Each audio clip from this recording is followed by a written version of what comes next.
Good morning everyone, welcome to SWS। आज तारीख है 30 जून 2026 और मैं उपस्थित हूँ एक नए सीरीज के साथ। जैसा आप लोग देख रहे हैं NCERT सार संग्रह के साथ, है ना। NCERT सार संग्रह क्या है? ये एक पुस्तक है जो NCERT का निचोड़ लाती है ना। एक पुस्तक है जो NCERT का निचोड़ लाती है। अगर आपके पास समय कम है NCERT पढ़ने के लिए तो आप NCERT सार संग्रह को पढ़ सकते हैं। उससे बाहर एक भी क्वेश्चन नहीं जाएगा, है ना। एक नई ऊर्जा, एक नया उमंग। चलिए तो आज देखते हैं आज का पहला क्वेश्चन, है ना। मेरी बातों को केवल आप अच्छे से सुनिएगा, ध्यान से सुनिए, सब कुछ समझ में आ जाएगा। और ये जो सीरीज है इसमें हिस्ट्री, पॉलिटी और ज्योग्राफी का, है ना, तीनों का शानदार विश्लेषण दिया गया है। आप केवल मेरी बातों को अच्छे से सुनिए, समझने का प्रयास कीजिए, सब कुछ याद हो जाएगा, टोटल चीजें याद हो जाएंगी। ठीक है, तो चलिए देखते हैं आज का पहला क्वेश्चन। आज का पहला क्वेश्चन है, तो आज का पहला क्वेश्चन क्या है? ऑप्शन क्वेश्चन है, भारत की संविधान सभा की पहली बैठक कब हुई थी? यानी भारत की संविधान सभा की पहली बैठक कब हुई थी?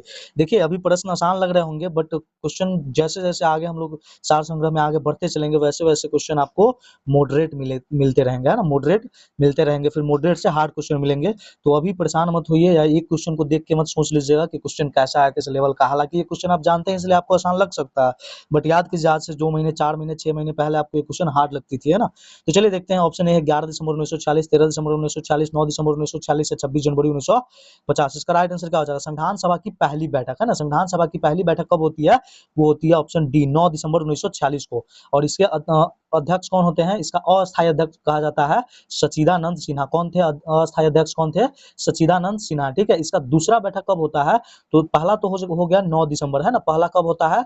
9 दिसंबर 1946 को। ठीक है, 9 दिसंबर 1946 को। दूसरा होता है 11 दिसंबर 1946 को, 11 दिसंबर 1946। ठीक है, उसके बाद क्या है? 13 दिसंबर, 13 दिसंबर 1946। ये तीन डेट काफी इंपॉर्टेंट है और इस तीनों से क्वेश्चन बनते हैं।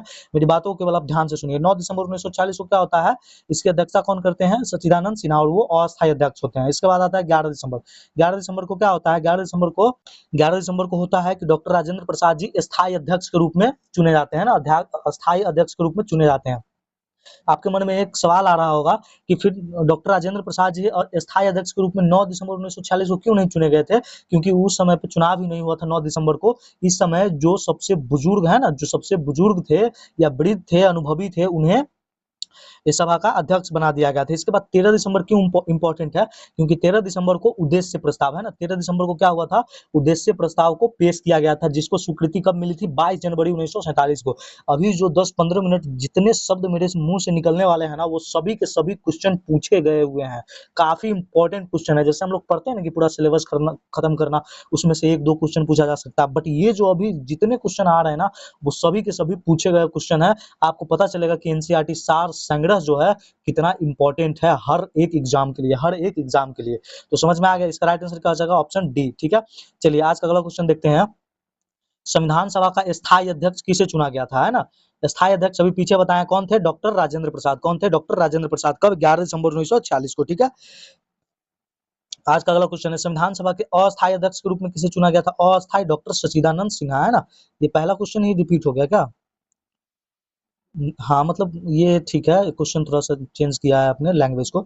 चलिए आज का अगला क्वेश्चन क्या है? भारतीय संविधान का प्रथम प्रारूप, फर्स्ट ड्राफ्ट किसके द्वारा तैयार किया गया था, है ना। VVI क्वेश्चन है ये, है ना।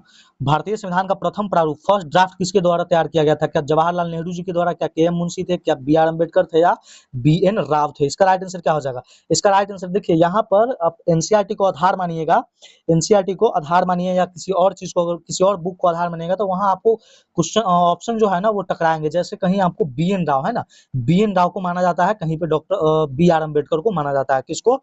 BR अम्बेडकर को माना जाता है। ऐसा क्यों? क्यों बताते हैं, सुनिए। इसके जो प्रारूप करता थे ना वो BN राव ही थे। कौन थे? BN राव ही थे, BN राव थे। ठीक है, कौन थे? BN राव। कब? 1947 में। कब किए थे? 1947 में। लेकिन औपचारिक रूप से, औपचारिक रूप से अगर कहा जाता है तो औपचारिक रूप से जो है ये किए थे 21 फरवरी, है ना, 21 फरवरी 1948 को। कौन किए थे? BR अम्बेडकर। कौन करते हैं? BR अम्बेडकर। ठीक है, BR अम्बेडकर ने इसका प्रारूप तैयार किए थे, ठीक है। तो यहाँ पर राइट आंसर मेरे अकॉर्डिंग क्या होना चाहिए, तो वो हो जाएगा डी बी आर अम्बेडकर, ठीक है। प्रथम प्रारूप पूछ रहा है तो औपचारिक रूप से कौन थे, डॉक्टर बी आर अम्बेडकर। लेकिन मैं आपको दोनों फैक्ट बता दिया हूँ, देख लीजिएगा, अगर कहीं बी आर अम्बेडकर न हो तो वहां पर बेनेगल नरसिंह राव भी हो सकता है। ये संवैधानिक सलाहकार थे, कौन थे, संवैधानिक सलाहकार कौन थे, बी एन राव, ठीक है। अगर वहां पे बी आर अम्बेडकर न हो तो बी एन राव हो तो वहां लगा लीजिएगा, क्योंकि बी एन राव इसको कब किए थे, 1947 में, लेकिन औपचारिक रूप से 21 फरवरी 1948 को बी आर अम्बेडकर इसको क्या किए थे कि तैयार किए थे, ठीक है। चलिए आज का अगला क्वेश्चन देखते हैं। आज का अगला क्वेश्चन क्या है, आज का अगला क्वेश्चन है, संविधान सभा में नेहरू द्वारा उद्देश्य प्रस्ताव कब प्रस्तुत किया गया था। देखिए ये क्वेश्चन मैंने नहीं तैयार किया है, ठीक है। मैं ये जो बुक आती है एनसीईआरटी सार संग्रह है ना, एनसीईआरटी सार संग्रह, जो मैं खुद भी पढ़ता हूँ, मैं पहले भी पढ़ चुका हूँ इसको कई बार। तो अगर आप एनसीईआरटी सार संग्रह देखेंगे तो सभी के सभी क्वेश्चन आपको इसमें मिल जाएंगे, है ना। ये एक्सपेक्टेड क्वेश्चन है ना, हर वर्ष ये अपना प्रकाशन देती है एक्सपेक्टेड क्वेश्चन का, इसलिए काफी इंपॉर्टेंट हो जाता है। अगर कम समय में आप ज्यादा पढ़ना चाहते हैं, एनसीईआरटी का निचोड़ पाना चाहते हैं, तो एनसीईआरटी सार संग्रह सबसे बेहतरीन बुक है, ठीक है। लेकिन अगर आप इस क्लास को प्रतिदिन करते हैं तो आपको उसको पढ़ने की आवश्यकता नहीं है। आपको उसमें भी जो बेहतरीन है टीआरई के लिए, मैं वो सभी क्वेश्चन इसमें डाल दूंगा, बस आप प्रतिदिन क्लास को कीजिए, ठीक है। संविधान सभा में नेहरू द्वारा उद्देश्य प्रस्ताव कब प्रस्तुत किया गया था, उद्देश्य प्रस्ताव। अभी अगर आप पहला क्वेश्चन देखे होंगे तो आपको आंसर पता चल गया होगा, क्या 9 दिसंबर, नहीं, 9 दिसंबर को क्या हुआ था, तो 9 दिसंबर 9 दिसंबर को क्या होता है, पहली बैठक, और इसके अध्यक्ष कौन थे, संविधान सभा के अध्यक्ष कौन थे, सच्चिदानंद सिन्हा, अस्थायी थे। और उसके बाद क्या था, इसका राइट आंसर हो जाएगा ऑप्शन बी, 13 दिसंबर 1946 को उद्देश्य प्रस्ताव कब प्रस्तुत किया गया था, 13 दिसंबर 1946 को। और इसको स्वीकृति कब मिली थी, ये क्वेश्चन भी पूछा जाता है, ठीक है, ध्यान रखिएगा, ये क्वेश्चन भी पूछा जाता है। इसको स्वीकृति कब मिलती है, 22 जनवरी, है ना, 22 जनवरी 1947 को, 22 जनवरी 1947 को, ठीक है। और यही उद्देश्य प्रस्ताव बाद में चल के प्रस्तावना का आधार बनता है। क्वेश्चन आपसे पूछता है, एग्जाम में पूछता है कि प्रस्तावना का आधार किसे बनाया गया था, तो उद्देश्य प्रस्ताव को 13 दिसंबर 1946 को जवाहरलाल नेहरू द्वारा प्रस्ताव जो पेश किया गया था, उद्देश्य प्रस्ताव, उसे प्रस्तावना का आधार बनाया गया, ठीक है। चलिए आज का अगला क्वेश्चन देखते हैं। आज का अगला क्वेश्चन क्या है कि नेहरू द्वारा प्रस्तुत उद्देश्य प्रस्ताव संविधान सभा में कब स्वीकृत, अभी जस्ट बताया है, इसका राइट आंसर क्या हो जाएगा, इसमें समय व्यर्थ करने की कोई आवश्यकता नहीं है। 26 जनवरी, 26 नवंबर, 13 दिसंबर, 22 जनवरी, इसका राइट आंसर क्या हो जाएगा, 22 जनवरी। चलिए आज का अगला क्वेश्चन देखते हैं। बोले है ना, ये जो एनसीईआरटी सार संग्रह है ना भाई साहब, ये बुक नहीं आ गया एग्जाम के लिए। देखिए भारतीय संविधान के निर्माण काल में संविधान सभा के कुल कितने अधिवेशन हुए थे, ये भी मोस्ट इंपोर्टेंट क्वेश्चन और काफी विवादों में घिरा हुआ क्वेश्चन है ये, कि भारतीय संविधान के निर्माण काल में, है ना, भारतीय संविधान के निर्माण काल में संविधान सभा के कुल कितने अधिवेशन हुए थे। ऑप्शन सुनिए, क्या 11 हुए थे, क्या 12 हुए थे, क्या 9 हुए थे, या 15 हुए थे। इसका राइट आंसर क्या हो जाएगा। देखिए आपको क्यों बोले हैं कि विवादों में घिरा हुआ क्वेश्चन है, उसका कारण समझिए, है ना, उसका कारण पहले आप समझिए, मैं एक स्लाइड में लेकर के आपको समझाता हूँ, ठीक है। एक स्लाइड में सबसे पहले समझिए, संविधान निर्माण में कितना समय लगा था, 2 वर्ष, कितना लगा था, 2 वर्ष 11 माह, है ना, 2 वर्ष 11 माह, और कितना दिन था, 2 वर्ष 11 माह 18 दिन था, 18 दिन ही था ना, हाँ, 2 वर्ष 11 माह 18 दिन लगा था, ठीक है। इसके बाद क्या होता है कि इससे पहले समझिए कि पहला जो बैठक होता है वह 9 दिसंबर, है ना, 9 दिसंबर 1946 से लेकर के 23 दिसंबर, है ना, 23 दिसंबर 1946 तक, है ना, 23 दिसंबर 1946 को ये पहला बैठक होता है ना, पहला पहला पहला अधिवेशन होता है, माफ कीजिए, बैठक कह गया, पहला अधिवेशन होता है, ठीक है। 9 दिसंबर 1946 से लेकर के 23 दिसंबर 1946 तक इसकी क्या होती है, पहली बैठक होती है। और इसका जो 11वां बैठक है ना, 11वां बैठक कब से कब तक चलता है, तो वो चलता है 14 नवंबर, है ना, 11वां बैठक कब से कब तक चलता है, 14 नवंबर 1949 से लेकर के 26 नवंबर 1949 तक, ठीक है। मेरी बातों को केवल ध्यान से सुनिए, काफी इंपॉर्टेंट है ना, क्योंकि अभी जो मैं क्वेश्चन आपके समक्ष लाया हूँ आपको पता ही है, मैं पहले भी बता चुका हूँ कि क्या क्वेश्चन है। 14 नवंबर 1949 से लेकर के 26 नवंबर 1949 तक कौन सा बैठक होता है, तो 11वां बैठक होता है। कौन सा बैठक होता है, 11वां बैठक होता है। और 26 नवंबर 1949 को ही संविधान सभा द्वारा संविधान को क्या किया था, अंगीकृत, अधिनियमित और आत्मार्पित करता है ना, अंगीकृत किया जाता है। इसलिए कहीं कहीं पे क्या होता है कि ये जो 11वां बैठक है, इसी को क्या कहा जाता है कि यह अंतिम बैठक था, यह अंतिम बैठक, माफ कीजिए, अंतिम बैठक कह रहे हैं, अंतिम अधिवेशन था। लेकिन अब देखिए कहीं कहीं पे इसका 12 अधिवेशन कहा जाता है ना, 12 अधिवेशन क्यों कहा जाता है, क्योंकि 12वां अधिवेशन जो है, इसको 12वां अधिवेशन अधिवेशन किसको माना जाता है, तो ये माना जाता है 24 जनवरी, है ना, 24 जनवरी 1950 को, 24 जनवरी 1950 को। क्या ये वास्तविक अधिवेशन था, बिल्कुल, इस दिन क्या हुआ था, इस दिन क्या हुआ था, संविधान सभा के अध्यक्ष जितने भी सदस्य थे वो सभी क्या किए थे, इस पे हस्ताक्षर किए थे, किस पे, संविधान संविधान पे, है ना। इसके बाद क्या है, हस्ताक्षर कितने लोगों ने किया था, 284 लोगों ने। कितने लोगों ने किया था हस्ताक्षर, 284 लोगों ने, ठीक है। अच्छा, संविधान सभा में सदस्य कितने थे, शुरुआत में इसमें सदस्य थे 389 सदस्य थे। कितने सदस्य थे, 389 सदस्य। उसके बाद में इसे 299 सदस्य रह गए। कितने सदस्य, 299 सदस्य। क्यों रह गए थे, क्योंकि 3 जून याद है, 3 जून 1947, 3 जून 1947 को क्या होता है, 3 जून 1947 को क्या होता है, माउंटबेटन प्लान आता है, जिसके तहत पाकिस्तान को अलग कर दिया जाता है। जिसके बाद कुछ सदस्य जो होते हैं इसमें कहाँ चले जाते हैं, पाकिस्तान में, और अंतिम रूप से 299 सदस्य बचते हैं। 299 सदस्य में भी 284 सदस्य ने साइन किया था। कितने सदस्यों ने, 284 सदस्यों ने साइन किया था, ठीक है। और इसमें से अगर आपको ये क्वेश्चन बहुत इंपॉर्टेंट है कि ये जो 299 सदस्य या 389 सदस्य में महिला सदस्य कितनी थी, तो 15 महिला थे। कितने महिला थे, 15 महिला थे, ठीक है। जिसमें से हस्ताक्षर कितने महिला ने किया था, तो 8 महिला ने। कितने महिला ने हस्ताक्षर किया था, 8 महिला ने। पूरा धागा खोल दिया इसका, ठीक है। 8 महिला ने हस्ताक्षर किया था, 15 महिला थे। 3 जून 1947 के बाद 299 सदस्य रह गए थे, कुल 389 सदस्य थे, ठीक है। 284 सदस्यों ने सिग्नेचर किया था। तो 12 अधिवेशन क्यों माना जाता है, ये आप समझ गए, क्योंकि 12वां अधिवेशन 24 जनवरी 1950 को माना जाता है। और क्यों माना जाता है आपको पता ही होगा, ठीक है। और एक और मुख्य कारण ये भी माना जाता है कि ये 24 जनवरी है ना, 24 जनवरी 1950 है ना, 24 जनवरी 1950 का जो अधिवेशन था, इसी अधिवेशन में, है ना, इसी अधिवेशन में संविधान सभा ने डॉक्टर राजेंद्र प्रसाद को, किसको, डॉक्टर राजेंद्र प्रसाद जी को भारत का प्रथम राष्ट्रपति घोषित किया, है ना। डॉक्टर राजेंद्र प्रसाद जी को भारत का प्रथम राष्ट्रपति चुना था, है ना, प्रथम राष्ट्रपति चुना था, ठीक है। इसलिए आप लोग देख लीजिएगा कि ऑप्शन उसमें क्या है, और इसीलिए मैंने आपको शुरू में कहा था कि मोस्ट इंपॉर्टेंट क्वेश्चन है और हमेशा विवादों में घिरा हुआ क्वेश्चन है कि संविधान के निर्माण में संविधान सभा के कुल कितने अधिवेशन हुए थे। तो कितने अधिवेशन हुए थे, क्या 11 अधिवेशन हुए थे, क्या 12 अधिवेशन। अब आपकी इच्छा है ना, या फिर एग्जामिनर का ऊपर डिपेंड करता है कि वो क्या चाहता है ना, लेकिन मेरे अनुसार इसका 12 अधिवेशन ही होना चाहिए, है ना। इसलिए मैं इसका राइट आंसर क्या लगाऊंगा, बी लगाऊंगा, ठीक है। इसका राइट आंसर क्या हो जाएगा, बी हो जाएगा, ठीक है।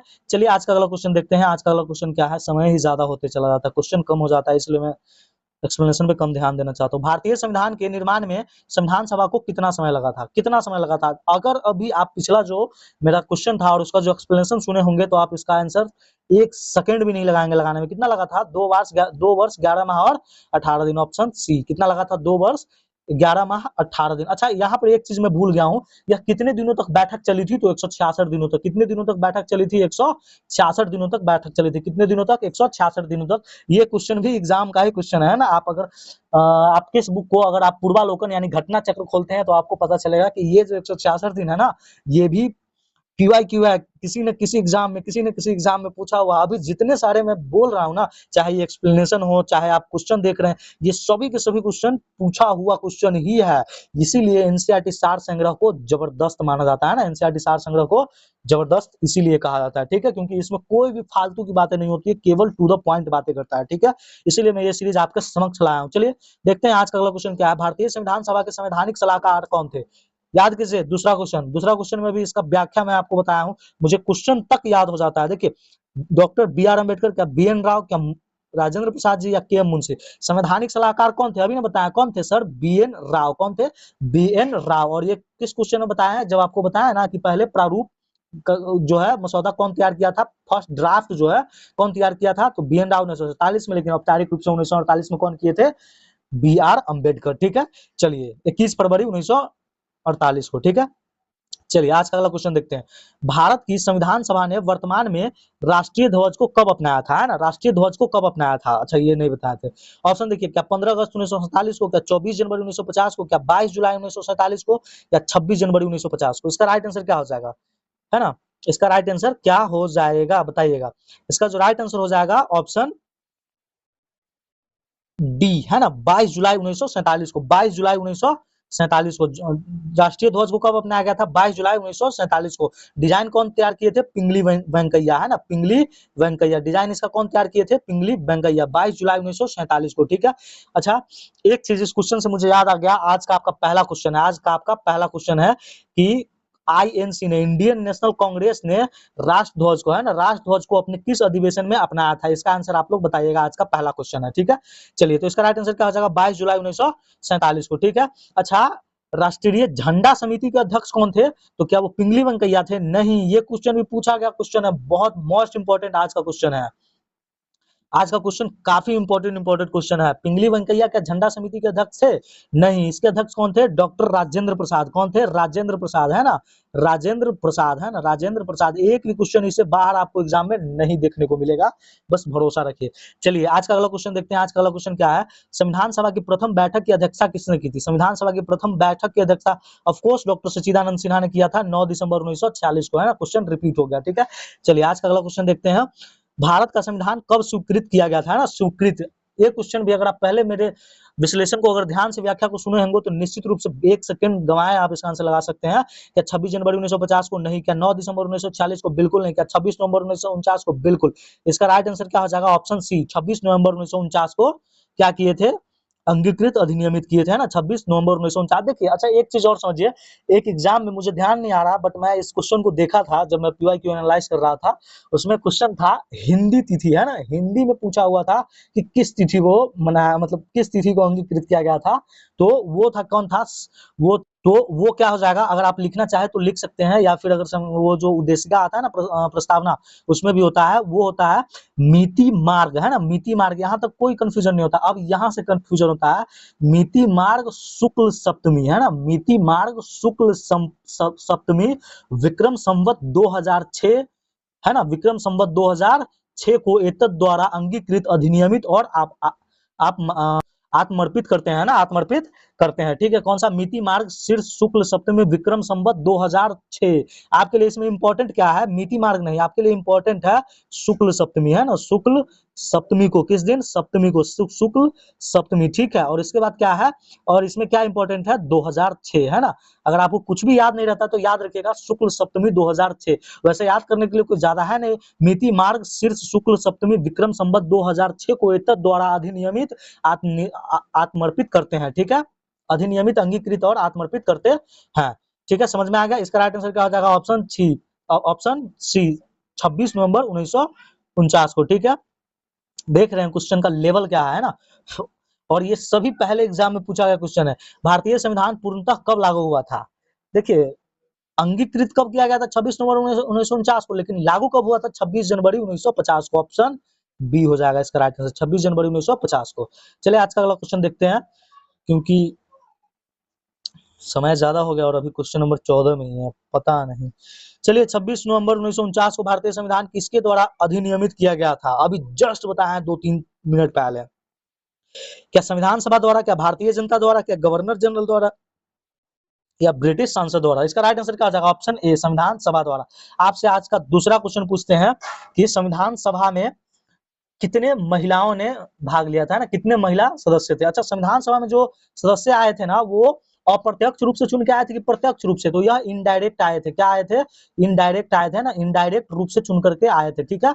इनडायरेक्ट रूप से चुन करके आए थे। कैसे? 10 लाख पर एक मेंबर, है ना, 10 लाख पर एक मेंबर, ठीक है, ध्यान रखिएगा। चलिए आज का अगला क्वेश्चन देखते हैं। जनगण मन को भारत के राष्ट्रगान के रूप में कब अपनाया गया था? जनगण मन को भारत के राष्ट्रगान के रूप में कब अपनाया गया था? देखिए मैं आपको एक चीज बताता हूं, आप समझ लीजिएगा, ठीक है। राष्ट्र ध्वज को कब अपनाया गया था? अभी जस्ट बताए हैं 22 जुलाई 1947 को। कब अपनाया गया था? 22 जुलाई 1947 को, ठीक है, 1947 को, ठीक है। उसके बाद अगर पूछ ले राष्ट्रगान, है ना, राष्ट्रगान, राष्ट्रगान, राष्ट्रगान अगर पूछ ले, राष्ट्रगान प्लस राष्ट्र अगर गीत भी पूछता है ना, तो वो अपनाया गया था 24 जनवरी, है ना, 24 जनवरी 1950 को, 1950 को, ठीक है। राष्ट्रगान और राष्ट्रगीत को कब अपनाया गया था? 24 जनवरी 1950 को, ठीक है। अच्छा राष्ट्रीय चिन्ह को कब अपनाया गया था? है ना, राष्ट्रीय चिन्ह हमारा जो अशोक स्तंभ है ना, इसे अपनाया गया था 26 जनवरी 1950 को, ठीक है। 26 जनवरी 1950 को इसे किसको? राष्ट्रीय चिन्ह को अपनाया गया था, ठीक है। राष्ट्रगान राष्ट्रगीत 24 जनवरी 1950, राष्ट्रीय चिन्ह 26 जनवरी 1950, ध्वज को 22 जुलाई 1947। क्वेश्चन क्लियर हो गया? इससे जितने क्वेश्चन बनेंगे अब आपसे सब बन जाएंगे, ठीक है। तो जनगण मन को कब अपनाया गया था? अभी जस्ट बताया 24 जनवरी 1950 को, ऑप्शन सी। चलिए आज का अगला क्वेश्चन देखते हैं। आज का अगला क्वेश्चन क्या है? भारत सरकार द्वारा अशोक स्तंभ को राष्ट्रीय चिन्ह के रूप में कब अंगीकृत किया गया था? देखिए यहाँ पे व्याख्या आपका क्या नहीं व्याख्या है, तो इसका राइट आंसर क्या हो जाएगा? राष्ट्र चिन्ह के रूप में कब अपनाया था? तो इसे 26 जनवरी 1950 को, है ना, ऑप्शन बी 26 जनवरी 1950 को, 26 जनवरी 1950 को अपनाया गया था। चलिए आज का वाला क्वेश्चन क्या है? क्वेश्चन नंबर 17 है, संविधान सभा की सलाहकार समिति, है ना, एडवाइजरी कमेटी के अध्यक्ष कौन थे? एडवाइजरी कमेटी, ऑप्शन सुनिए। ऑप्शन ए में है doctor B R Ambedkar, B में है सरदार वल्लभ भाई पटेल, सी में है, माफ कीजिए, बी में है पंडित जवाहरलाल नेहरू, सी में है सरदार पटेल, डी में है डॉक्टर राजेंद्र प्रसाद, है ना, डॉक्टर राजेंद्र प्रसाद। तो यहाँ क्वेश्चन क्या है कि सलाहकार समिति, है ना, एडवाइजरी कमेटी पूछ रहा है, तो इसका राइट आंसर क्या हो जाएगा? इसका जो राइट आंसर हो जाएगा ऑप्शन सी, सरदार वल्लभ भाई पटेल, है ना। सलाहकार समिति कौन, संविधान सभा के सलाहकार समिति के अध्यक्ष कौन थे? तो वो थे सरदार वल्लभ भाई पटेल। ठीक है, यहाँ सलाहकार समिति से आप लोगों को कंफ्यूजन क्रिएट हो सकता है, बी एन राव, है ना, देखिए वो संवैधानिक सलाहकार थे, है ना, संवैधानिक सलाहकार थे, लेकिन संविधान सभा के सलाहकार समिति के अध्यक्ष कौन थे? तो वो थे सरदार वल्लभ भाई पटेल। आपको यहाँ पे कुछ मैं बता दूं क्या, समिति उमिति जो आपको क्लियर ही हो जाएगा जीवन भर के लिए, अगर आप इसको लिख लीजिएगा तो याद हो जाएगा। देखिए क्वेश्चन क्या है, सबसे पहले समिति, देखिए मेरी बात को ध्यान से सुनिए। संविधान सभा में 8 बड़ी समिति थी। कितनी बड़ी समितियां थी? 8 बड़ी समिति थी। कितनी? 8 बड़ी समिति थी। अगर आप चाहते तो मैं इसको लिख देता हूं। सबसे पहले थी, सबसे पहला समिति क्या था? ऑप्शन पहली समिति थी प्रारूप समिति, है ना। प्रारूप समिति लिखने में मुझे काफी कठिनाई होती है। प्रारूप समिति, है ना, प्रारूप समिति, इसलिए मैं शॉर्ट में लिख रहा हूँ, ठीक है। प्रारूप समिति के कौन थे? बी आर अम्बेडकर, ठीक है, बी आर अम्बेडकर। अगर आप नोटबुक में नोट कर रहे हैं, नोट कर लीजिएगा ऐसे ही जैसे मैं बोल रहा हूँ, मैं शॉर्ट में लिख रहा हूँ क्योंकि काफी कठिनाई होती है मुझे लिखने में। उसके बाद क्या है? संघ शक्ति समिति, है ना, संघ शक्ति समिति, संघ शक्ति समिति, ठीक है। तो संघ शक्ति समिति, ठीक है। संघ शक्ति समिति के कौन थे? तो जवाहरलाल नेहरू, जवाहरलाल नेहरू। उसके बाद कौन था? यूनियन कॉन्स्टिट्यूशन, है ना, संघीय संविधान समिति, है ना, संघीय संविधान समिति। संघीय, तीसरे कौन थे? संघीय संविधान समिति, है ना, संघीय संघीय संविधान समिति, उसके भी जवाहरलाल नेहरू ही थे, ठीक है। इसके बाद कौन था? प्रांतीय संविधान समिति, कौन था? 3 हो गया ना। इसके बाद चौथा, है ना, चौथा में कौन था? प्रांतीय, है ना, प्रांतीय प्रांतीय संविधान समिति, है ना, प्रांतीय संविधान समिति। इसके कौन थे? तो इसके भी थे सरदार वल्लभ भाई पटेल, है ना, एसवीपी शॉर्ट में लिख रहे हैं, सरदार वल्लभ भाई पटेल, ठीक है। इसके बाद क्या है? ये समिति इंपॉर्टेंट है, ये क्वेश्चन हो सके तो आपसे पूछा जा सकता है, क्योंकि ये क्वेश्चन बार बार पूछा जाता है ना, बार बार रिपीट होते जाता है कि प्रक्रिया एवं नियम समिति, है ना, प्रक्रिया, है ना, प्रक्रिया एवं नियम समिति, प्रक्रिया एवं नियम समिति के अध्यक्ष कौन थे? तो वो थे राजेंद्र प्रसाद। मैं शॉर्ट में लिख रहा हूं, समझ लीजिएगा, राजेंद्र प्रसाद, है ना, आरपी। इसके बाद क्या है? एक और समिति है, ये भी काफी रिपीट होता है, संचालन समिति। कौन है? संचालन समिति, है ना, संचालन समिति। संचालन समिति के कौन थे? तो इसके भी थे डॉक्टर राजेंद्र प्रसाद, है ना, डॉक्टर राजेंद्र प्रसाद, ठीक है। अच्छा, राज्यों के लिए जो समिति समिति हुआ करती थी, है ना, committee for negotiating with state, यानी 2 राज्य, मतलब राज्य समझ रहे हैं ना, जैसे राज्यों के लिए समिति, 2 राज्य नेगोशिएशन करने के लिए, तो उसके अध्यक्ष कौन थे? तो वो थे जवाहरलाल नेहरू, ठीक है। 7वां कौन था? तो वो नेगोशिएशन, है ना, राज्यों के लिए जो समिति हुआ था ना, राज्यों के लिए अगर पूछा जाए तो राज्यों के लिए जो था वो कौन था? जवाहरलाल नेहरू, जवाहरलाल नेहरू। 7, एक कौन छूट गया जी? प्रारूप समिति हो गया, उसके बाद कौन सा हो जाएगा? संघ शक्ति समिति हो गया, उसके बाद संघीय समिति हो गया, उसके बाद कौन सा है? चौथा प्रांतीय हो गया, ठीक है। 5वां प्रक्रिया, प्रक्रिया संचालन राज्य, सब तो हो गया, फिर भी 7 ही पूछ रहा है जी। अच्छा हाँ, सलाहकार समिति तो लिखे ही नहीं है। 8वां कौन सा था? तो 8वां वही जो क्वेश्चन है हमारा, 8वां क्या था? सलाहकार समिति, है ना, एडवाइजरी कमेटी या मूल अधिकार कमेटी या अल्पसंख्यक कमेटी या जनजातीय क्षेत्र, है ना, सरदार वल्लभ भाई पटेल ही देखते थे, ठीक है। 8 के 8 समिति हो गया ना। अगर आपको याद नहीं रहता है तो आप इसको लिख लीजिएगा, ये क्वेश्चन भी पूछे जाते हैं। देखिए ये क्वेश्चन नहीं पूछे जाते हैं कि कितने समिति थी, लेकिन आपसे ये जरूर पूछ सकता है कि प्रांतीय कौन था, है ना, प्रक्रिया नियम समिति के अध्यक्ष कौन था, संचालन समिति के कौन था, है ना, राज्यों के लिए जो समिति बना हुआ था नेगोशिएशन के लिए, उसके अध्यक्ष कौन थे, है ना। ये क्वेश्चन पूछे जाते हैं, ठीक है। अब आपको यहाँ पे समझ में आ गया होगा क्वेश्चन, ठीक है। चलिए आज का अगला क्वेश्चन देखते हैं। संविधान सभा की झंडा समिति के अध्यक्ष कौन थे? झंडा समिति, अच्छा झंडा समिति याद आया? मैं अभी आपको जस्ट 1-2 स्लाइड पीछे बताया था। झंडा समिति doctor Rajendra Prasad, option A. आज का वाला क्वेश्चन है, संविधान सभा की संघ शक्ति, है ना, संघ शक्ति समिति के अध्यक्ष कौन है? संघ शक्ति समिति, आप बिना चीटिंग किए हुए, है ना, बिना चीटिंग किए हुए इसका आंसर लगाएंगे मेरे से पहले, क्योंकि मैं अभी 8 के 8 समिति आपको लिखवाया हूं। और 2-3 बार तो मैं ऐसे रिपीट भी कर देता हूँ, अगर आप मेरी बातों को केवल ध्यान से सुनते हैं तो आपको अच्छे से याद हो जाएगा।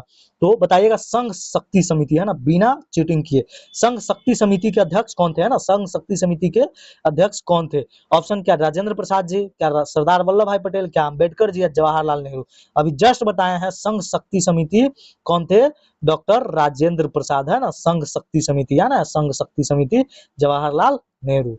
चलिए आज का अगला क्वेश्चन देखते हैं। आज का अगला क्वेश्चन क्या कह रहा है, संविधान सभा की प्रांतीय संविधान समिति, है ना, प्रांतीय संविधान समिति। देखिए जैसे ही प्रांत की बात आए ना, है ना, प्रांतीय, जैसे एकीकरण में किसका हाथ था, डॉक्टर, माफ कीजिए, सरदार वल्लभ भाई पटेल और वीपी मेनन, है ना, वीपी मेनन। 562 देशी रियासतों को केवल 18 माह में इन्होंने एकीकरण कर दिया था, जबकि जर्मनी, ये सब छोटे छोटे प्रांत थे, फिर भी सालों साल लगा था, है ना, मतलब सालों 9 वर्ष 10 वर्ष का समय लगा था, लेकिन हमारे सरदार वल्लभ भाई पटेल और वीपी मेनन जी को केवल और केवल 18 माह का समय लगा था 562 देशी रियासत का जोड़ करके एक भारत बनाने में, है ना, इसीलिए इनको लौह पुरुष कहा जाता है। समझ में आ गया? देखिए इसके बाद क्या है, ऑप्शन सुनिए, प्रांतीय संविधान समिति, तो इसका डायरेक्ट आंसर क्या आ जाएगा, सरदार वल्लभ भाई पटेल। वैसे मैं आपको पीछे एक्सप्लेनेशन कर दिया हूँ, मैं समझ सकता हूँ आपको एक दिन में ऐसे थोड़ी याद हो जाएगा, आप रिपीट कीजिएगा आपको याद हो जाएगा, ठीक है। और मैं इन सभी, ये जो क्वेश्चन है ना, ये देख सकते हैं यहाँ पर 200, है ना, 200 क्वेश्चन है।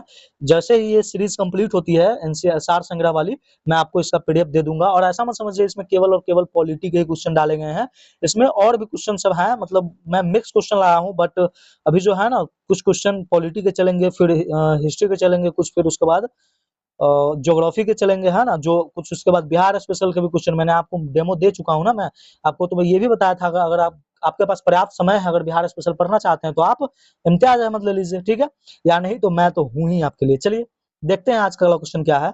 आज का अगला क्वेश्चन है कि भारत सरकार द्वारा अशोक स्तंभ को राष्ट्रीय चिन्ह के रूप में कब अंगीकृत किया गया था? अशोक स्तंभ को, इसमें कुछ सोचना है, अशोक स्तंभ को कब अपनाया गया था? जस्ट बताया था 26 जनवरी 1950 को, यानी राष्ट्रीय चिन्ह को 26 जनवरी 1950 को, ठीक है। 24 जनवरी 1950 को क्या किया गया था? राष्ट्रगान और राष्ट्रगीत को। 26 नवंबर 1949 को संविधान अंगीकृत और अधिनियमित आत्मार्पित हुआ था ना। 15 अगस्त 1947 को देश आजाद हुआ था। चलिए आज का अगला क्वेश्चन क्या है, संविधान सभा की संचालन समिति, है ना, संचालन समिति, संचालन समिति के अध्यक्ष कौन थे, है ना, संचालन समिति, अभी जस्ट आपको बताया संचालन समिति के अध्यक्ष कौन थे, डॉक्टर राजेंद्र प्रसाद, डॉक्टर राजेंद्र प्रसाद। इसका राइट आंसर क्या हो जाएगा, ऑप्शन ए, इसका राइट आंसर क्या हो जाएगा, ऑप्शन ए। चलिए आज का अगला क्वेश्चन देखते हैं, समय ज्यादा हो गया और क्वेश्चन कम, एक्सप्लेनेशन में ज्यादा समय लग जाता है। संविधान सभा के कार्यों से संबंधित समिति के अध्यक्ष कौन थे, ना, संविधान सभा के कार्य, है ना, संविधान सभा के कार्य से संबंधित अध्यक्ष कौन थे? देखिए मैं आपको जो कुछ छोटी महत्वपूर्ण जो समिति थी, मैं वो भी आपको लिखवा ही देता हूँ, उससे ये क्वेश्चन बन जाएगा। माफ कीजिएगा, मुझे ध्यान नहीं था कि मैंने उससे भी क्वेश्चन बनाया, नहीं तो इसका एक्सप्लेनेशन मैं पहले कर चुका होता। देखिए सबसे पहले तो तदर्थ समिति का तो कर ही दिए थे, है ना, तदर्थ समिति कौन थे, राजेंद्र प्रसाद, है ना, राजेंद्र प्रसाद, ठीक है। उसके बाद क्या है, संविधान सभा के कार्य के लिए, है ना, कार्य के लिए जो समिति बनी थी, कार्य के लिए, वो कार्य समिति कौन थे, तो वो थे जीवी मावलंकर। कौन थे, जीवी मावलंकर। ये जीवी मावलंकर वही व्यक्ति है जो संविधान सभा के कार्य समिति को देखते थे, है ना, और लोकसभा के प्रथम स्पीकर बने थे, है ना। चलिए उसके बाद क्या है, वित्त एवं कर्मचारी समिति, है ना, finance and staff committee, finance एवं स्टाफ कमिटी। वित्त की अगर बात पूछे तो कौन थे, तो वो भी राजेंद्र प्रसाद जी ही थे, राजेंद्र प्रसाद जी ही थे, ठीक है। उसके बाद क्या है, साख पत्र समिति, है ना, साख पत्र समिति, साख पत्र समिति अगर पूछे तो वो कौन थे, अल्लादी कृष्ण स्वामी अय्यर, है ना, अल्लादी कृष्ण स्वामी अय्यर। मैं शॉर्ट में लिख रहा हूँ, कठिनाई होती है इसलिए। उसके बाद क्या है, हाउस कमिटी, है ना, हाउस कमिटी यानी सदन समिति, है ना, सदन समिति, हाउस कमिटी जिसको कहा गया था हाउस कमिटी, है ना, हाउस कमिटी। हाउस कमिटी के अध्यक्ष कौन थे, तो वो थे पट्टाभी सीतारमैया। कौन थे, पट्टाभी सीतारमैया, है ना, पट्टाभी सीतारमैया। ये वही पट्टाभी सीतारमैया है जिसे 1939 के आईएनसी के अधिवेशन में पराजित किए थे, कौन, जवाहरलाल, माफ कीजिए, सुभाष चंद्र बोस, ठीक है, 207 वोटों से, ठीक है। चलिए आज का अगला क्वेश्चन देखते हैं। आज का अगला क्वेश्चन क्या है, तो यहाँ आंसर लगा दिए ना। कार्य समिति के अध्यक्ष कौन थे, तो कार्य समिति के अध्यक्ष जीवी मावलंकर थे। कौन थे, जीवी मावलंकर। चलिए आज का अगला क्वेश्चन देखते हैं। आज का अगला क्वेश्चन है, प्रारूप समिति में अध्यक्ष डॉक्टर बी.आर. अम्बेडकर के अतिरिक्त कितने अन्य सदस्य थे, है ना, कितने अन्य सदस्य थे, मतलब प्रारूप समिति में कितने अन्य सदस्य। देखिए प्रारूप समिति का गठन कब होता है, मैं पहले बता चुका हूं कब होता है, 29 अगस्त 1947 को, 29 अगस्त 1947 को, ठीक है। और इसमें कितने सदस्य होते हैं, इसमें इसमें होते हैं 7 सदस्य। कितने सदस्य होते हैं? 7 सदस्य, ठीक है, 7 सदस्य। लेकिन यहाँ पर पूछ रहा है क्वेश्चन क्या पूछ रहा है कि बी आर अम्बेडकर के अतिरिक्त, तो क्या हो जाएगा? ऑप्शन सी 6 हो जाएगा, क्योंकि बी आर अम्बेडकर को लेके 7 होता है ना, बी आर अम्बेडकर को लेकर के ना 7 होता है। तो इसका राइट आंसर क्या हो जाएगा? Option C. इसका राइट आंसर क्या हो जाएगा? Option C 6। देखिए मैं आपको इस अतिरिक्त सदस्यों का नाम बता देता हूं, क्योंकि समय ज्यादा होते जा रहा है। मैं आपको ऐसे रेगुलरली याद करवा दूंगा। सबसे पहले जो सदस्य थे, एन गोपाल स्वामी अयंगर। आप लिख रहे हैं तो लिख लीजिए। अन्य कौन 6 सदस्य थे? एन गोपाल स्वामी अयंगर। दूसरे डॉक्टर के एम मुंशी, ठीक है। उसके बाद कौन थे? बी एल मित्रा। बाद में इनके स्थान पर बी एल मित्रा की जगह पर कौन आए थे? एन माधव राव, ठीक है। क्यों? क्योंकि बी एल मित्रा अस्वस्थ हो गए थे, इसके बाद इनके जगह पर एन माधव राव आए थे। उसके बाद इसके जो चौथे हैं, अल्लादी कृष्ण स्वामी अय्यर। कौन थे? अल्लादी कृष्ण स्वामी अय्यर, ठीक है। पांचवे कौन थे? मोहम्मद सादुल्लाह। और छठे कौन थे? डीपी खेतान। बाद में डीपी खेतान के जगह पर टीटी कृष्णमाचार्य आए थे। क्यों? क्योंकि डीपी खेतान की मृत्यु हो गई थी, ठीक है। इसका राइट आंसर क्या हो जाएगा? Option C. चलिए आज का अगला क्वेश्चन देखते हैं। संविधान सभा के प्रारूप समिति के अध्यक्ष कौन थे? अभी ना यहाँ तो है इसका आंसर, है ना। प्रारूप समिति के अध्यक्ष कौन थे? तो वो थे doctor B R Ambedkar, doctor Bhimrao Ambedkar. चलिए आज का अगला क्वेश्चन देखते हैं। संविधान सभा ने डॉक्टर बी आर अम्बेडकर की अध्यक्षता में प्रारूप समिति का गठन कब किया गया था? इसका आंसर आपको यहाँ मिल जाएगा, 29 अगस्त 1947 को। 29 अगस्त 1947 को। कहाँ है 29 अगस्त 1947? ऑप्शन डी में है। राइट आंसर डी हो जाएगा। आज का अगला क्वेश्चन है, बी आर अम्बेडकर का संविधान सभा में निर्वाचन किस प्रेसिडेंसी से हुआ था? मोस्ट इंपॉर्टेंट क्वेश्चन है ना। देखिए डॉक्टर बी आर अम्बेडकर का संविधान सभा में निर्वाचन किस प्रेसिडेंसी से हुआ था? ये अच्छा क्वेश्चन है, बहुत अच्छा क्वेश्चन है। क्या बॉम्बे प्रेसिडेंसी से हुआ था? क्या मद्रास प्रेसिडेंसी से हुआ था? क्या बंगाल प्रेसिडेंसी से हुआ था? या संयुक्त प्रांत से हुआ था? है ना। देखिए ये भी विवादित वाला क्वेश्चन है। मैं अभी आपको जब इसका एक्सप्लेनेशन दूंगा ना, तो आप समझ पाएंगे कि मैं इसको विवादित क्वेश्चन क्यों कहा हूँ, ठीक है। चलिए देखिए आज देखिए विवादित क्वेश्चन क्यों कहा हूँ, सुनिए मेरी बात को, ठीक है। शुरुआती जो निर्वाचन होता है संविधान सभा के लिए 1946 में, 1940 में ना होता है, 1946 में होता है। इस समय पर डॉक्टर बी आर अम्बेडकर पहली बार चुनाव लड़ते हैं। और इस समय तक अविभाजित बंगाल प्रेसिडेंसी है ना, अविभाजित बंगाल प्रेसिडेंसी से। कहां से? अविभाजित बंगाल। देखिए अविभाजित में क्यों कह रहा हूं, अभी आपको वो भी समझ में आ जाएगा। अविभाजित बंगाल प्रेसिडेंसी से जो पूर्वी बंगाल के जेसौर और खुलना निर्वाचन क्षेत्र था, है ना, जेसौर और खुलना निर्वाचन। इतना डीप आपको नहीं जाना, आप सीधा इतना समझिए कि 1940 में सबसे पहली बार अविभाजित बंगाल से उनका चुनाव होता है, ठीक है। लेकिन 1947 याद आ रहा है, जब पाकिस्तान अलग हो गया था, तो जो पूर्वी बांग्लादेश है अभी, यानी पूर्वी बंगाल था, वो पाकिस्तान का भाग हो गया। उसके बाद इनको तो सीट खाली करना पड़ता है ना, वो बंगाल वाली। इसके बाद क्या होता है? वास्तविक निर्वाचन, है ना, इनका उसके बाद होता है 1947 में। कब होता है? 1947 में इनका पुनः निर्वाचन होता है। 1947 में इनका, देखिए शुरुआती दौर में 1946 में जो है, ये बंगाल से तो अविभाजित बंगाल प्रेसिडेंसी से चुने ही जाते हैं। लेकिन विभाजन के बाद ये कहाँ चला जाता है? पूर्वी पाकिस्तान में। जिसके बाद इनका फिर से निर्वाचन होता है, पुनः निर्वाचन होता है 1947 में, 1947 में। और 1947 में बॉम्बे प्रेसिडेंसी से। कहां से? बॉम्बे से। कहां से? बॉम्बे से, ठीक है, बॉम्बे से। क्या इस समय यहाँ पर कोई सदस्य नहीं था? बिल्कुल थे। ये थे एम आर जयकर, है ना, एम आर जयकर, ठीक है, एम आर जयकर थे। एम आर जयकर ने इनके लिए अपनी सीट खाली की थी, इनके लिए, किनके लिए? बी आर अम्बेडकर के लिए, क्योंकि इनका रहना संविधान सभा में काफी अनिवार्य था, है ना, संविधान सभा में काफी अनिवार्य था, इसलिए बॉम्बे से इन्होंने अपनी सीट खाली की थी। और ये निर्विरोध चुने गए थे। कौन? B R Ambedkar. कहां से? बॉम्बे से। अब समझ में आया इसका विवादित मैं क्यों कहा हूँ? 1947 बॉम्बे प्रेसिडेंसी और बंगाल प्रेसिडेंसी 1946-47। क्या राइट आंसर इसका मानना चाहिए, बताइए आप लोग। क्या बॉम्बे प्रेसिडेंसी मारे या बंगाल प्रेसिडेंसी? क्योंकि दोनों जगह से चुन के आए थे। लेकिन काफी जो सटीक मेरे अनुसार आंसर होना चाहिए वो है इसका आंसर ए, ठीक है। और आपका सार संग्रह भी इसी आंसर को मानता है। एनसीईआरटी सार संग्रह जो है, बॉम्बे प्रेसिडेंसी 1947 से 50 तक इसी को मानता है, ठीक है। लेकिन मैं ये एक्स्ट्रा फैक्ट आपको बताया हूँ कि बंगाल प्रेसिडेंसी 1946 से 47। समझ में आ गया। चलिए देखते हैं आज का अगला क्वेश्चन क्या है। आज एक भी क्वेश्चन आपको ऐसा मिलेगा ही नहीं जो लगेगा कि इंपॉर्टेंट नहीं है। सभी के सभी, यही ताकत है एनसीईआरटी सार संग्रह का, ठीक है। चलिए आज का अगला क्वेश्चन देखते हैं। आज का अगला क्वेश्चन क्या है? रेगुलेटिंग एक्ट, है ना, 1773, है ना। अच्छा एक चीज मैं आपसे, एक ज्यादा नहीं, मैं आपसे बात नहीं करूंगा, केवल मेरे 30 सेकंड का जवाब, जो यहाँ तक वीडियो देखते हैं मैं केवल उन्हीं से पूछना चाहता हूँ। ज्यादा तो है नहीं, जितने भी देखते हैं उतने की मैं बात कर रहा हूँ, जो सीरियस स्टूडेंट है। क्या मैं क्वेश्चन आंसर जो है कि 45 मिनट प्लस का रखूं टाइम ड्यूरेशन एनसीईआरटी सार संग्रह के लिए? आप लोग बताइएगा, ये बात है, ठीक है? क्या मैं 45 मिनट का रखूं तो कोई दिक्कत है क्या? क्योंकि मुझे नहीं लगता है कि बिना एक्सप्लेनेशन किए हुए मैं आगे बढ़ नहीं सकता हूं, और ऐसे में सार संग्रह जो है ना बहुत मोटी पेज बुक है ना, इसलिए शायद थोड़ा सा काट छाट करके भी निचोड़ आपके सामने लाऊं तो समय लगता है इसमें, ठीक है? तो क्या आप कहना चाहते हैं, मैं करूं 40-45 मिनट की? बताइएगा जरूर, ठीक है? चलिए देखते हैं, क्वेश्चन पे चलते हैं। रेगुलेटिंग एक्ट 1773 द्वारा सर्वोच्च न्यायालय की स्थापना कहाँ की गई थी? ऑप्शन सुनिए। ऑप्शन ए दिल्ली में, क्या मद्रास में, क्या कलकत्ता में, क्या बॉम्बे में? 1773 द्वारा सर्वोच्च न्यायालय की स्थापना कहाँ की गई थी? तो वो था कलकत्ता में 1774 में, है ना? वो 1773 के रेगुलेटिंग एक्ट के द्वारा पूछा जाता है, लेकिन ये इंपॉर्टेंट नहीं है। ये इंपॉर्टेंट है सबसे पहले, इसमें 3 जज थे, है ना? 3 जज थे। एक जो थे वो मुख्य जज थे, उनका नाम क्या था? एलहिजा एम्फे, है ना? एलहिजा इम्फे, है ना? एलहिजा इम्फे इसमें चीफ जस्टिस था। और एक चीज मुझे और याद आ गया, मैं बताता हूं आपको कि ये एलिजा इम्फे ही है, इसने क्या किया था भारत में पहली बार, है ना? पहली बार भारत में अगर किन्हीं व्यक्ति को फांसी हुआ था, मोस्ट इंपोर्टेंट क्वेश्चन, अगर एग्जामिनर का अगर सोच होना तो यहां से बिल्कुल उसको क्वेश्चन बनाना चाहिए।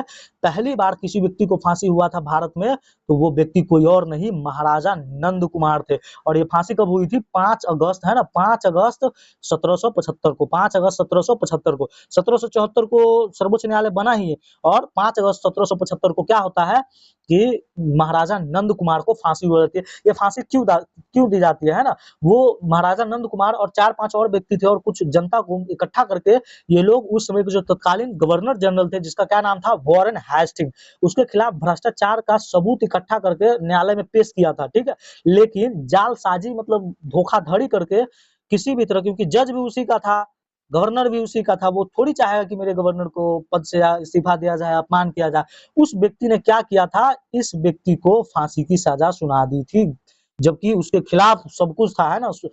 सबूत भी थी, सब कुछ थी, और इसे ही पहली बार इतिहास में न्यायिक हत्या का नाम दिया गया था, है ना? जुडिशियल मर्डर कहा जाता है महाराजा नंद कुमार को। याद आया? चलिए, तो ये था इसका फैक्ट। चलिए आज का अगला क्वेश्चन देखते हैं।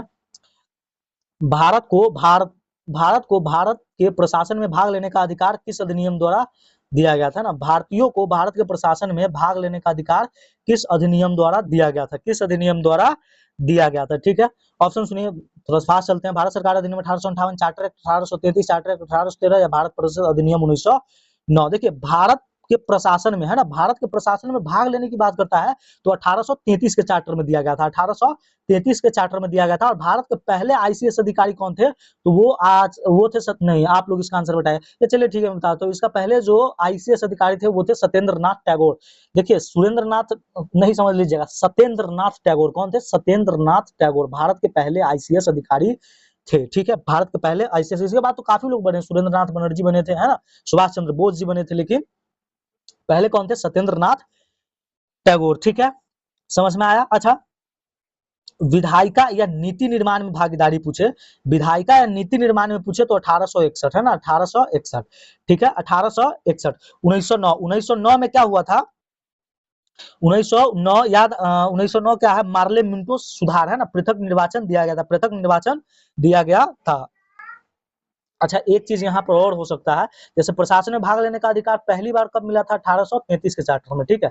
लेकिन एक चीज ध्यान रखिएगा कि 1861 के अधिनियम के माध्यम से नीतिगत प्रशासन में हिस्सेदारी मिला था, है ना, हिस्सेदारी और भाग में अंतर होता है। हिस्सेदारी का मतलब है कि हमें 40% हिस्सा चाहिए उस जॉब में या फिर उस वैकेंसी में, लेकिन भाग लेने का मतलब है कि आपको कितना दिया जाएगा उससे कोई मतलब नहीं, आप केवल भाग ले रहे हैं, यानी आप अपीयर हो रहे हैं। आपका जॉब होगा या नहीं होगा इसका कोई गारंटी नहीं है, ठीक है? चलिए आज का अगला क्वेश्चन देखते हैं, थोड़ा फास्ट चलते हैं हम। भारतीय विधान परिषद को बजट पर बहस करने की शक्ति किस अधिनियम द्वारा दी गई थी? है ना, ऑप्शन सुनिए, क्या 1892, क्या भारत परिषद अधिनियम 1909 या भारत परिषद अधिनियम 1919? इसका राइट आंसर क्या हो जाएगा? इसका जो राइट आंसर हो जाएगा भारत परिषद अधिनियम 1919 कह रहे हैं, ऑप्शन ए भारत परिषद अधिनियम 1892। प्रथम बार बजट पर बहस, है ना, बजट पर बहस 1892 में ही आया था, है ना, भारतीय परिषद अधिनियम 1892 के तहत ही दिया गया था, ठीक है? लेकिन आप उसमें प्रश्न पूछने के से पहले उनको, भारतीयों को क्या देना पड़ता था? नोटिस देना पड़ता था। प्रश्न पूछने से पहले भारतीयों को नोटिस देना पड़ता था, ठीक है? और इसके बाद क्या है? यहाँ एक अधिनियम और दिख रहा है 1909 का अधिनियम है ना 1909। देखिए इसमें क्या हुआ था, मार्ले मिंटो सुधार जो 1909 हुआ था ना, इसमें भारतीयों को बजट पर पूरक प्रश्न है ना, पूरक प्रश्न पूछने का प्रस्ताव लाने का अधिकार दे दिया गया था। लेकिन बजट पर पहली बार बहस की बात किया जाए तो 1892 के भारत परिषद अधिनियम द्वारा दिया गया था। चलिए आज का अगला क्वेश्चन क्या है, केंद्रीय विधानमंडल सर्वप्रथम किस अधिनियम द्वारा द्विसदनीय बनाया गया था? केंद्रीय विधानमंडल, केंद्रीय विधानमंडल। मैं इस क्वेश्चन को चाहता हूं ना मैं काफी एक्सप्लेन करूं, लेकिन समय ज्यादा हो गया, इसलिए मैं इस क्वेश्चन को अगले दिन के लिए मैं रख रहा हूं, ठीक है। इस क्वेश्चन को मैं अगले दिन समझा दूंगा। आज का आपका होमवर्क क्वेश्चन है, एसडब्ल्यू क्वेश्चन है। आज का होमवर्क क्वेश्चन है कि भारत के राष्ट्रपति को अध्यादेश निर्गत है ना, अध्यादेश राष्ट्रपति 123 के तहत जारी करते हैं ना, जब संसद कार्य में नहीं होता है, संसद प्रगति मतलब कार्य में मतलब उस समय नहीं होता है, तब निर्गत करने की शक्ति मूलतः किस अधिनियम द्वारा पारित किया गया था? तो ये था आज का आपका सेशन। कैसा लगा आपका सेशन बताइएगा जरूर। और अगर आप चाहते हैं कि इसी तरह के मजेदार एक भी फालतू क्वेश्चन नहीं आए तो सेशन को लाइक कर दीजिएगा, सब्सक्राइब नहीं किया तो सब्सक्राइब कर लीजिएगा, ठीक है, शेयर कर दीजिएगा, कमेंट कर दीजिएगा। मैं जितने क्वेश्चन पूछा हूँ आपका एक लाइक शेयर है ना मुझे काफी मोटिवेट करता है अच्छे अच्छे प्रश्नों को लाने के लिए, ठीक है। और बताइएगा जरूर आज का सेशन कैसा लगा, बिना बताए हुए कोई नहीं जाएगा, ठीक है। चलिए तो आज का सेशन यहीं पे समाप्त करते हैं। Thanks for watching.